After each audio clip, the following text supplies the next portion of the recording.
মায়ের উপর আক্রমণ হলো, একজন সধবা মহিলা, তার শাঁখা পলা ভাঙচুর হলো। বাংলার মেয়েরা দেখুক না, বাংলার মেয়েরা দেখুক। একজনের কপালের অবস্থা আমরা দেখেছি, বয়স্ক মহিলা, তার মৃত্যু হতে পারতো, বড় চোটও হতে পারতো।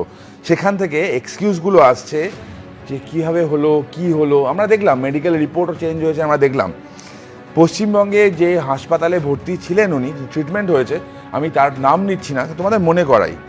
22শে ফেব্রুয়ারি 2017 মুখ্যমন্ত্রী একটা সভা থেকে পরিষ্কার সেই হাসপাতালে একজনকে জিজ্ঞেস করলেন যে তোমাদের কিডনি র্যাকেটটা কি বন্ধ হয়ে গেছে। তার উত্তর তিনি দিয়েছিলেন। তারপর সেই মামলা চলছিল, মামলা চলাকালীন বেশ চুপচাপ ছিল। এই বছর 20 মে 2025 কলকাতা হাইকোর্টের মাননীয় এক বিচারপতি সিঙ্গেল বেঞ্চ সেই কিডনি চুরির মামলার রিইনভেস্টিগেশন অর্ডার দিয়েছে, পুলিশ রিইনভেস্টিগেট করবে। সুতরাং সেই হাসপাতালে রিপোর্ট চেঞ্জ হবে, সেটাই স্বাভাবিক, অবাক হওয়ার তো কিছু নেই এর মধ্যে। আমি বারবার বলছি, দেখো পুলিশ যদি কালকে যতটা অ্যাক্টিভ দেখলাম আমরা, তার না 10%, বেশি না 10% অ্যাক্টিভ হলে 14 তারিখ রাতে সেই ভাঙচুরের ঘটনা ঘটতো না, প্রমাণ লোপাটের যাবতীয় চেষ্টা হতো না। পুলিশ তার 5% যদি অ্যাক্টিভ থাকতো, অনেস্ট থাকতো, তাহলে 9ই আগস্টের ঘটনার পর প্রমাণ লোপাটের এত কিছু হতো না। যতটা